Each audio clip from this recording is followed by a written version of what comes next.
Adoption and expensive. Two words that do not always belong together. There are 120,000 children in the United States that are waiting for a forever family, and adopting through this option is extremely affordable. I'm Marcy Bursack, an adoptive mom of a sibling pair, and also the author of The Forgotten Adoption Option. Twice monthly, I will interview people like adoptive parents and adopted children who have been touched by foster care adoption. My goal is to find more forever families and increase awareness about foster care adoption, because if it were you or me, we would want someone to do this for us. Welcome to the Forgotten Adoption Option podcast. In this episode, I am interviewing a couple who is in the process of obtaining their license to adopt through the foster care system. Ben and Emily have been married for 6 wonderful years, and after facing infertility, they thoughtfully decided to adopt through the foster care system. Hi, Ben and Emily. Hello, good evening. Hi, Marcy. So excited to have you both. Ben and I work for the same company, and I feel like we met when I was thrown into a meeting to represent my team, and then we hit it off, became friends, and our early conversations were about going back to school and working out. Does that sound about right, Ben? Yeah, that sounds about right. Lots of good in-person conversations before the pandemic. So fast forward, I wrote a book, The Forgotten Adoption Option, explaining how my husband and I adopted a sibling pair through foster care. Ben grabbed a copy and read it with his wife, Emily. They heartily weighed options, and now they're in the heart of the process of adopting through foster care. And I'm so excited because you are the first guest to share at this particular part of the foster care adoption journey. So I'm very excited for our listeners to hear about how this all goes in the middle of you going through it all. So let's start with what led you all to pursue foster care adoption? It's something that just kind of weighed on us. We've been enjoying the dual income, no kid life for a while. We do have one small dog, but it came time to have kids, and just what was supposed to happen wasn't happening, right? So you start to look at, well, what are other options? So we went and did research. Emily did a ton of research, private adoption, fostering, adopting through the state, so on and so forth. And after weighing all of it, it kind of seemed like it made sense. The next steps for us would be to work with the state to try to do adoption there. And do you remember like any of the things that made sense? Like what factors kind of for you were like, this is the path for us? No, not really. It was less about, it's kind of hard to say that. So, you got your PMP certification. There's no right answer, but there's kind of a best answer. You know what I mean? Sure.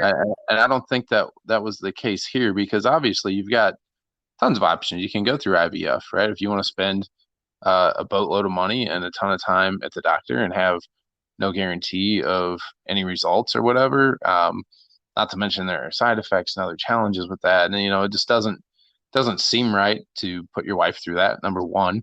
And all this kind of felt a little weird. The private adoption, I think, was a solid option as well. The cost of that's such that it really makes me scratch my head. It feels like somebody somewhere is making some money, and that maybe that's not the case, but my gosh, it felt also a little bit dirty. And then when you really look at it, you look at the state, you kind of come to the realization that, boy, there are kids out there right now who need homes, like forever homes, right? Yeah. And there's something that tugs at you that, like, it feels almost a little bit selfish to go one of the other two routes when there are perfectly fine kids out there. So after weighing through all of that and talking through that, we decided next steps would be to work with the state, with the understanding that if that doesn't work out for us, that's fine. We still have private, we still have other things that we can do. There are other options out there. Yeah. So this is like the path you're taking first. Oh, go ahead, Emily. Yeah, and it's just a deeply personal decision because we have friends and family who have gone through other options, and that has been the number one option for them. So it's not anything against other choices. It's just for us personally, because we have a heart for the kids that are waiting, we felt like for the first step forward, that seemed like the best thing to do. Yeah, I totally resonate with the having a heart for the kids that are waiting. Like you just know they're there, and they're just waiting for people. So I love that. And so as a couple who has been impacted by infertility, because I've heard varying, my own friend network and family too that have gone through that, there's kind of this reality check with yourself that you have to kind of be in a good mental space to actually pursue whatever path for adoption. And so how did you all know when you were ready to go ahead and get started in the adoption process? And what advice do you have for others who might have been impacted by infertility and might want to consider adoption? Well, Marcy, we always knew that adoption would be our path forward if having our own children didn't work out. So we kind of put a timetable on how long we would give it before we went ahead and pursued adoption.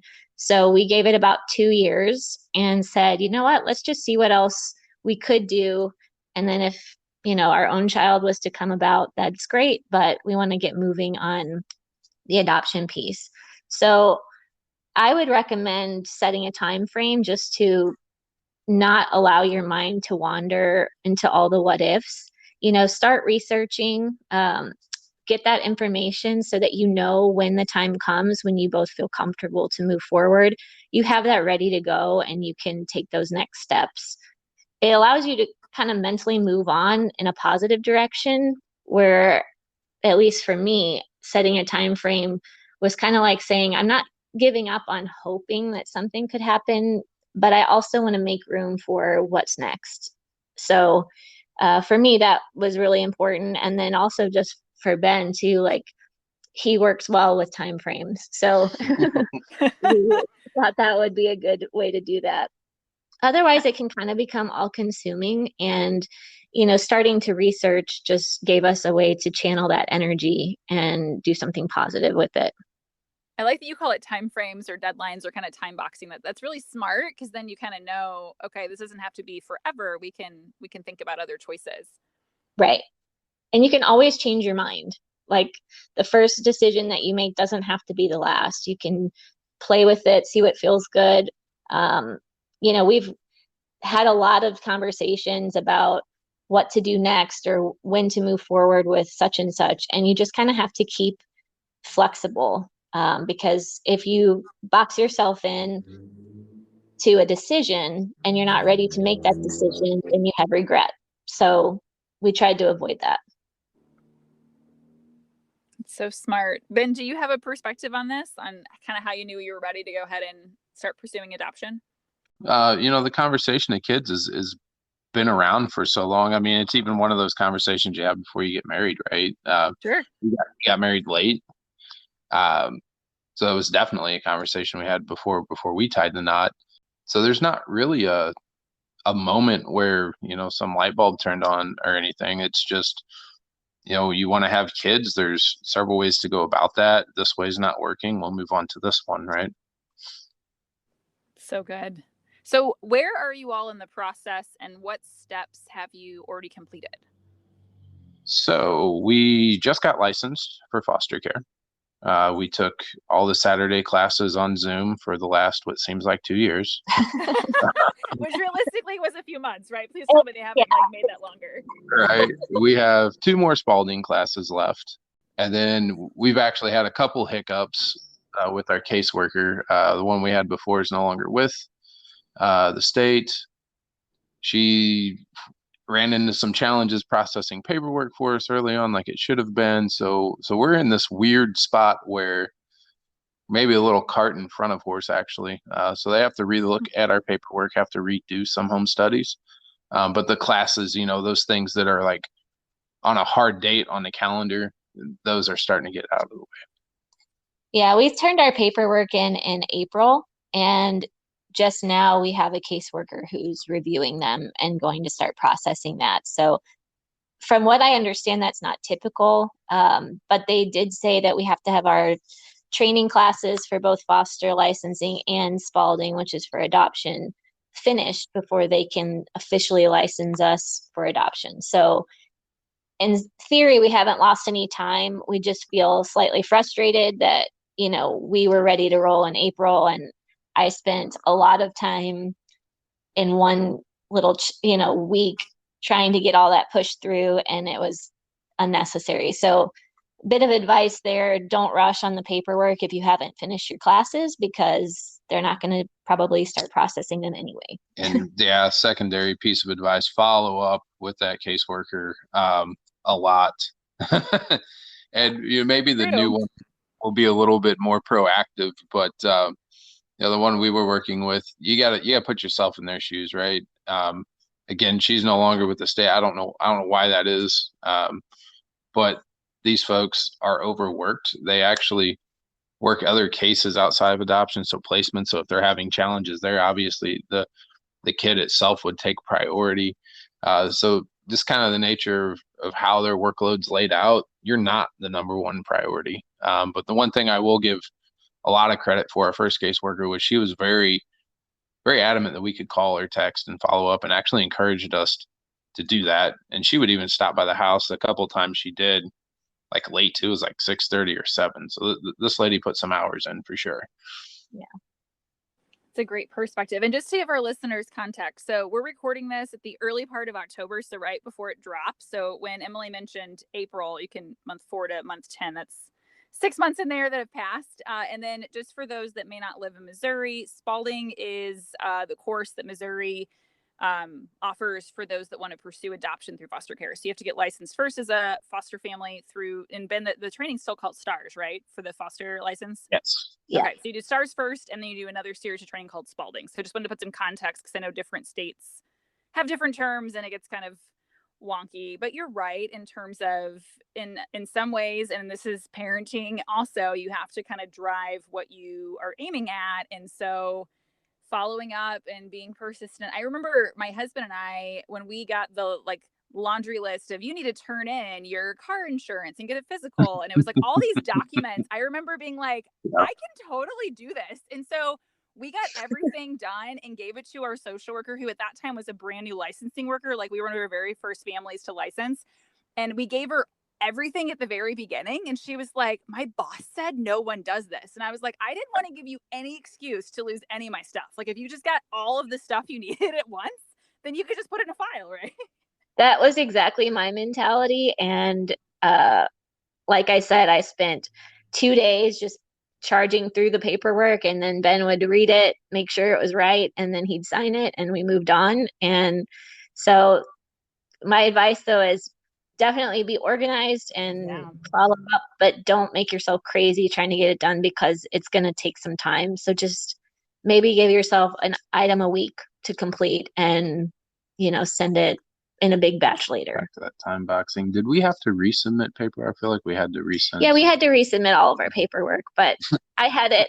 Did you save it? Tell me you saved it. Oh yeah, I had it all in emails. Like, it was all easy to send. I just put it in an email and sent it with a list of everything that happened. So the people that took over for our caseworker were very kind and said, they had 3 people on our file just to make sure that nothing was falling through the cracks. So they did everything right. And just this week we got a new caseworker. So I feel like it's going in the right direction. It's very, very positive. And just to shed light, to reiterate, Emily said that it does take like little steps at a time, because there's like documentation you have to turn in, and then there's like per class you have like a homework assignment, and then it sounds like you all have also got past this point where there is, towards the end of the foster care license training, you're individually asked this, I don't know, 5 or 7 page questionnaire, which I feel like my own copy, and then separately my husband's own copy, they were 15 pages each typed. Whoa, we did not have to do that. No, yeah. Maybe that's like a step coming in the future, because there was all these questions about like, explain the relationship with your mother, explain the relationship with your father and your siblings, and things that you've experienced. And yeah, we did have to do a background document that explained our family, but that was in the very beginning when we first applied. So maybe that was just to get us ready for the foster class. But yes, we did have to write like where we went to school, and that one was long, all that kind of stuff. To your point, it ended up being like 15 pages, I think, by the time it was done. Yeah. So there's a lot of typing and writing and editing and yeah. So not to scare anyone off, but I love being honest about what's ahead. So if you're thinking about doing this and you're like, I didn't know there was stuff to write, there is, and you can do it and you're capable. So it's okay. You can do these Well, things. kind of You like can also just do like I set a time each day, like I'll do 1 hour a day where I'm going to work on the documentation and then I'm going to put it away so that you don't just feel completely overwhelmed. So smart. So how yeah. have your family and friends responded as you've shared the news that this is the path to adoption that you're taking? Everyone's been really positive and, just excited that, first of all, that we might end up with kids. I think everybody's kind of like, what's going on, guys? So, everybody's been really nice. There have been some people who have said things like, oh man, kids in the system, they're messed up, and tell terrible stories. And, none of those people have any experience with these kids. It's just, I heard from somebody who heard from somebody that this story happened. And so when we get those kind of responses, we just kind of brush it off because we've done our research, we've taken the classes, we've met people who have adopted through foster care and they have lovely children. So it's like we don't give power to those fearful stories. But on the whole, everybody's been really sweet. And I even just had a friend yesterday say it's hard to watch friends go through a hard thing like infertility or not being able to kind of move forward in the path they always thought that they might have. But it's so neat to see what's going to come out of this. So even though they can't necessarily help, they still wish the best for us and are giving us support when we need to talk or process things. And it sounds like they're seeing the silver lining too. That's beautiful. Yeah. Ben, anything you want to add? No, she hit the nail on the head. I love your perspective, Emily, of not giving like life to that fear, because you're right. Like there, and you can mention anything in life, right? Like a very basic example. We could talk about grocery stores, and I could tell you how the one time I went to the grocery store, I got a bad apple, right? But it's like, it doesn't mean all the apples are bad. It just means I had this one experience that wasn't great, right? And so I love that you guys are consciously choosing how you're framing the stories that you're hearing, because there are good and great and wonderful stories about kids being adopted through foster care, and then there's some that are not, and so we don't have to give power and let the ones that aren't so great overpower our decisions to help kids that are waiting. And I think that part of your book, Marcy, where you talk about fears was actually really helpful because it helped me feel normal about having fears about the process. And then each time I had that come up, I was like, you know what? Other people go through this too. And so this is just part of learning a new system, a new way of doing things, and a new path that you just haven't been on yet. So I appreciate that you put that in your book so that it made us feel normal as we kind of process through feelings that we were having. I'm like in tears as you say that, to know how that felt, and I really appreciate that you felt validated and normal in that. And it's interesting, one of the hardest parts about my audiobook is like the fear of complicated things is one of the longest words in the dictionary. I didn't know how to say it. I'm like, I wrote it in my book, I can write things down, but when it came time to recording the audiobook, I was like, I have to figure out how to pronounce these words. So I'm glad that all actually was beneficial, and resonated with you all, and that's absolutely beautiful. So how has the process of going through all of this compared to what you expected to be going through? Well, I know for me, I expected it to be, I guess I shouldn't have, but I expected it to be pretty organized with like firm deadlines and, we would know what to expect. And it's not like that. So, having being an organized person does help, as we go through this and as I kind of keep records on everything, making sure that every paper is scanned, every deadline is noted, and then double checking 3 and 4 times on dates that we're supposed to be attending classes, things like that. Because like Ben mentioned earlier, our caseworker was very overwhelmed with just other things that she had going on. So she would forget that we were signed up for a class or that we should be signed up for a class. And so because they have a checklist that they give you in the beginning, I was able to go through and make sure that we were hitting on the right things. And then Ben would ask like, hey, weren't we supposed to take a class? Or, so we kind of tag teamed on what items we needed to be thinking about and following up on. Yeah, and it's like insert working with the government joke here, right? Totally. Everybody has that perspective for some reason, but yeah, well, half of my brain, says this is a process that hasn't changed for a long time. It's been done with tons of people. It's repeatable. There is a checklist, like Emily said, like this isn't complicated stuff. But then again, we're working with the government, so things become complicated pretty quick. And a lot of it, organization on your side helps make up for maybe a lack of organization on the other side, or somebody who may be overwhelmed over there. And some of the challenges we had, coming from where we come from, Marcy, like I just don't have these issues at work. We just don't work this way. You know what I mean? But Yeah. something as simple as like last month, I was supposed to take first aid training because I'm already CPR certified, right? So I only had to go to the first aid class. They gave the wrong date, Yeah. so now I got to wait another month, Oh, no. And this isn't the first time that's happened, by the way. So it's things like that. And you did everything you were supposed to. I got my checklist, I got my date, I'm going to be here on this date. And turns out, no, that's not the date I need to be there. They just gave me the wrong date. So it has its ups and downs. There are challenges in there. You just, keep working through them. Yeah, none of these challenges are big enough to not do it. Yeah. Is that we've had that conversation before, like, should we just quit? Like, should we just do something different? Because this is so frustrating at times. But then we were both thinking, like, none of this is hard. It's just the waiting is hard, and waiting on other people is harder. So if you can just kind of manage your expectations and know this is going to take time. I really thought we'd have a kid by Christmas potentially, and that was untrue.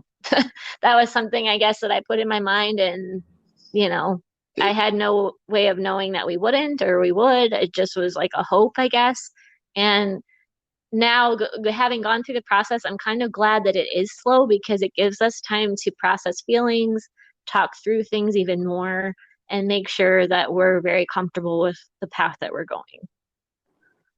So you've adjusted your way to frame it, which is so true. To Ben's point, like, insert government joke here. Like there's a lot of change and sometimes not follow through. And I know, Ben, you and I, before even this call, one of the things that I was trying to encourage, and this is something, if I could like put anything out into the world to help people see this perspective, is that between caring families like you two and this large group of 120,000 kids in our country who are craving for a forever family, right? Between you lovely people and these lovely children is this process that isn't smooth, and it sometimes can turn people off, right? Because it's like when you go to the store, you're typically buying from a place that's easy to shop with, and you're buying the thing that's easy to get to. And when you're adopting through foster care, sometimes getting to these kids is so hard. But they're still waiting on the other end, and they probably wish they could fix the process too, right? Because they're like, I just want to be with the family. And so I hope that listeners can hear that, because you guys are telling the exact reality of what it's like. Like, it's not a cakewalk, and it's not like, sure, I just did this and then that, and then boom, here we are. But it sure takes a level of persistence and commitment that you ultimately want to help a child.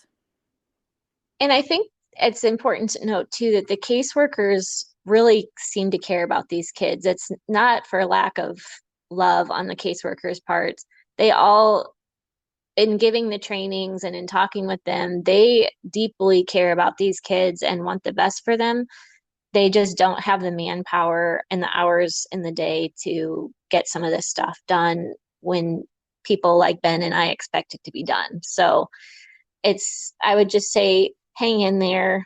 Try to be encouraging to your caseworker, because I think they get a lot of grief because of the process. I can only imagine, right? Like, if there was a complaint department, I'm sure their box is full. Yeah. We had to hold our tongue multiple times, and I'm so glad we did, because our caseworker was obviously struggling, and I'm glad we didn't add to that, whatever was going on there. That's honest. Okay, so I feel like I have a listener that's probably like, Marcy, I want to know, like, how many kids are they thinking and what age ranges? Do you all feel comfortable sharing that? Sure. It's start out with one first, right? So this is funny you asked that, because this is like the question that I get the most from, random friends or whatever. And like we were saying earlier about be flexible, it it's like gosh, it's like a matrix, right? Like obviously, everybody wants a baby, right? Um, but that's not like the end all be all. And there's no scenario here where like I want only a boy or only a girl, or like a 10-year-old wouldn't be fine or something like that. It's you kind of know when you know, or see when you see, I guess is the best way to put that. So we haven't put tight constraints around that at all. We're being open, we're being flexible, we're seeing what the future holds for us there. And when we get further along in the process, more will be revealed. And just from my perspective too, like, you can look online and see waiting children, and, they have these sweet faces and it's a brother and sister. And we even like too early on reached out about a certain brother sister set, and then realized like, okay, we have a lot to go through before we can even really get more information about these kids. And so I, of course, lean more toward wanting a baby, but as Ben said, sometimes something else might pop up and be introduced to you that you didn't expect, and that's your perfect match. And so we want to keep our options open and just see where our future leads instead of pigeonholing ourselves. So on paper, we have said 0 to 10, boy or girl, siblings, potentially no more than 2, just because it seems overwhelming to try to take on more than 2. But we want to, if a situation presented itself, we want to be available to explore that. So good. I'll just clarify for listeners, because one of the biggest pieces of feedback I get on my book is, Marcy, you didn't tell me how to adopt a baby. And I'm like, yeah, because in the foster care system, legally, when a child is born, they are still a ward of the state, even if they're taken from the hospital due to insert drug, abuse of the bio-parent, whatever the story is, right? And so you can't go on a website like adoptuskids.org or any online profile site for children who are available to be adopted and see babies, because number one, they are very quickly placed. And number two, they aren't legally available to be adopted at birth unless you do a private adoption. So I just want to clarify for our listeners. They're like, well, I'm going to go do that. I'm like, you can do it. Like, it's possible. Ben and Emily could end up with a little baby who was just born that is put into their care, and they walk out the legal process of that. And around age 2, they go to court and everything's finalized. But there aren't just a list of babies waiting through the foster care system. So I love that you all are open-minded. That's great. And I chuckled when you were like, I found this little boy and girl. I'm like, I adopted a sibling set too. So who knows? You never know. My husband was on the adoption of one journey, but we could do it twice. And I was like, why would we do this twice? Like, let's just. That's kind of how I feel. Yeah. If we could get to it once, let's do that. And then they already know each other. They do. So. Yeah. And I feel like my kids, especially, because they're like a grade level apart, and they've been through everything together. And it's so sweet. Like, I remember when my kids first moved in, my son was able to talk and my daughter was like in a mumble stage. And so he was kind of her translator. And it's like this sweet little relationship they have because they've grown up together. So who knows? Who knows what your future holds? That's really cool. Yeah, that's really neat.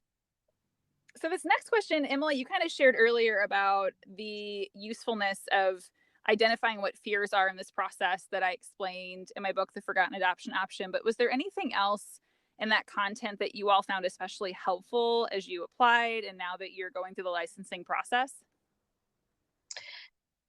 I used your book as a checklist for making sure that we were getting all of our steps covered. So anytime I had questions about what the caseworker told us, I went back to your book and said, is this what Marcy said? Because we've gotten so many different stories from different people. So Foster Adopt Coalition has been a great resource. And I believe you mentioned that in your book. And then also you have the different forms that you're going to have to fill out and why you have to do this and what it looks like when you finally do get some kids that you're interested in, and how the staffing looks for how they decide parents and things like that. So there are many nights that we sat over dinner saying like, well, Marcy's book said that the staffing looks like this, so we can kind of expect that. And so it really just helps set our expectations and give us a guide for what's going to happen next. It is so rewarding to hear how this is unfolding, because when I wrote the book, I wrote it to people that were just like you. In fact, my neighbor had asked about how to go through the process. So I was like, I'll just write it to my neighbor who can ask me the questions about what words I'm using and making sure I'm making it easy to understand. And I validated it with several social worker friends to say, hey, I'm describing it like this as like someone that's a mom, not someone that's in this field. And so I'm so thankful that you're using it just as intended, because I used to sit down with people for a couple of hours and they would be overwhelmed and they didn't have anything to reference. So I love that you all were able to flip back through and go through what you needed, because there's so many steps and so many hoops. And we noticed that the tone was conversational, so it didn't feel so, I guess, overwhelming as you read it through your words as it does when you read it on a Division of Children's Services website, where it just sounds cold and, sterile. So, and just kind of scary. So, having your friend talking through the process with you really makes it like, I could do that. So we kind of saw it as like an essential guide for any person that's going to go through this. I'm glad that I could make a form sound warm and fuzzy instead of cold. That's so good. That's so good. Ben, I heard you whisper scary in the background. Was there anything else you wanted to share about this? No, it's legalistic. She was talking about the wording on the website and stuff like that, and she said scary and legalistic. But to your point, yeah, it is cold and super formal, and I get it, but it can be daunting if that's the only lens at which you're looking at this stuff through. Yeah, the word inviting doesn't always come to mind when I think of like an online form, right? I'm like, sometimes like SurveyMonkey kind of has that feel, but sometimes like a PDF is like, okay, thank you. Like, right. Yeah. Well, just, the whole, when you look at it online and from the children's services, and it says like, you do this, this, and this, and then you're licensed, and it sounds simple, but it also sounds like something's missing. And so you filled in all of the parts that were missing, but made it seem doable. So, because there are many parts. That's like, yeah, my husband always laughs at that, because he's like, I think people just need to know their 56 steps and then they'll just go do them. Like, if we just explain it, that there are pieces. Right. So long. So, okay, this is a specific kind of wrapping up question. I'm wondering, so let's say someone's listening that they're you earlier in the year before you ever signed up to get licensed. And now that you know where you are in the journey, what do you think you would tell yourself at kind of the thinking about it stage that might be encouraging? I would say be ready to feel a lot of feelings. I don't think Ben had this issue as much just because he's wired differently, but I have felt every feeling under the sun since April. Scared, grieving, the loss of potentially having our own child. So dealing with the infertility piece, dealing with friends who easily get pregnant, and you have to see that while you're having to jump through hoops to get a baby or an older child, and trying not to compare yourself because your journey is different. And so just knowing that it's okay to process feelings, and that doesn't mean that you're making the wrong decision or that you should turn back and do something different. It just means that you're a normal person, and this is a huge decision. This is the rest of your life, and you want to be prepared and you want to think through everything. And so just take the time, don't rush it. It's going to take some time. It's going to be ups and downs, but you're in this together. And at the end of the process, it's going to be worth it when you're able to bring those kids home and give them the loving home that they're looking for. Keeping your eye on what you're trying to accomplish. Yeah. And right. Walking through those feelings. That's great, Emily. How about you, Ben? What would you tell Ben earlier in the year who hadn't signed up yet? Skip all this and buy a boat instead.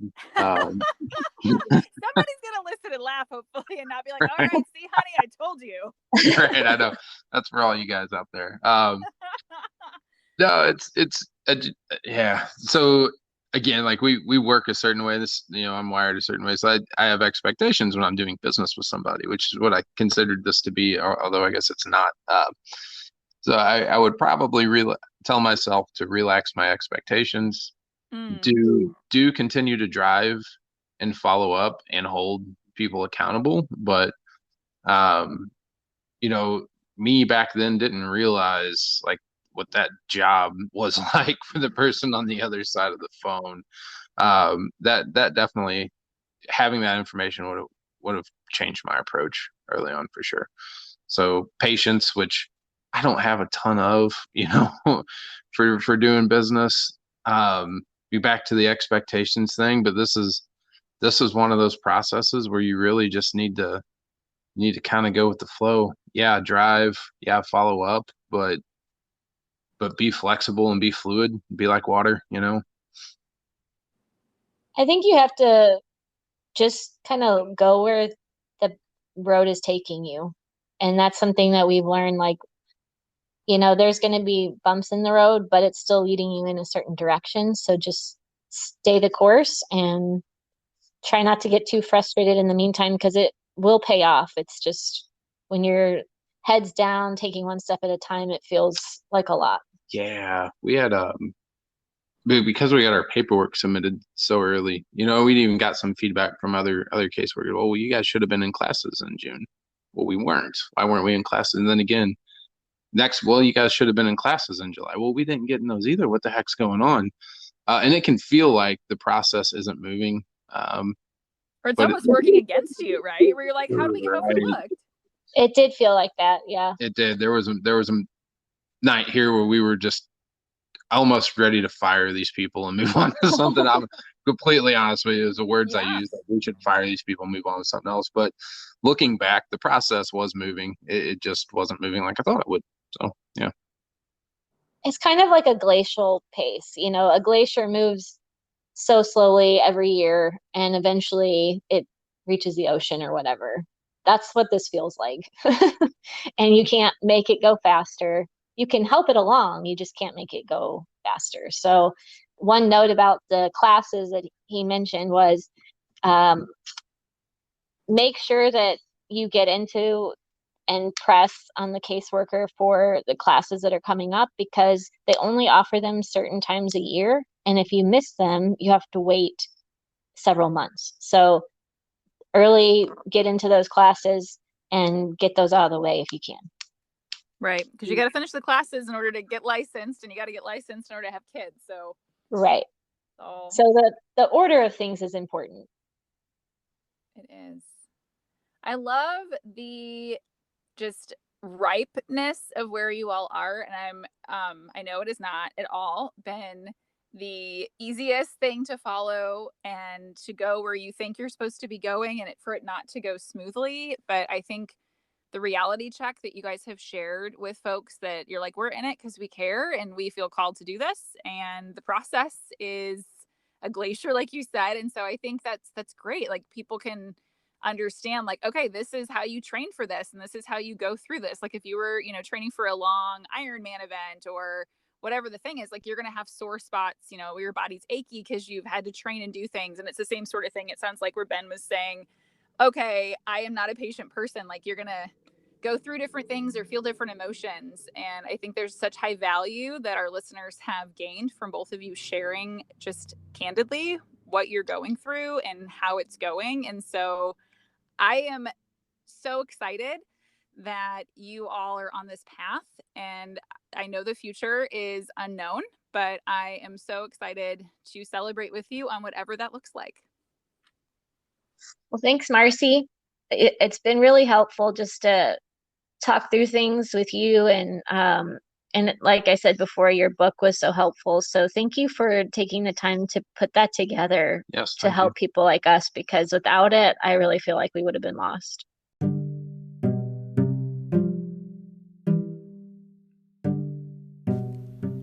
As a listener of the Forgotten Adoption Option podcast, you are helping raise awareness about foster care adoption and the 120,000 children who are waiting for a forever family.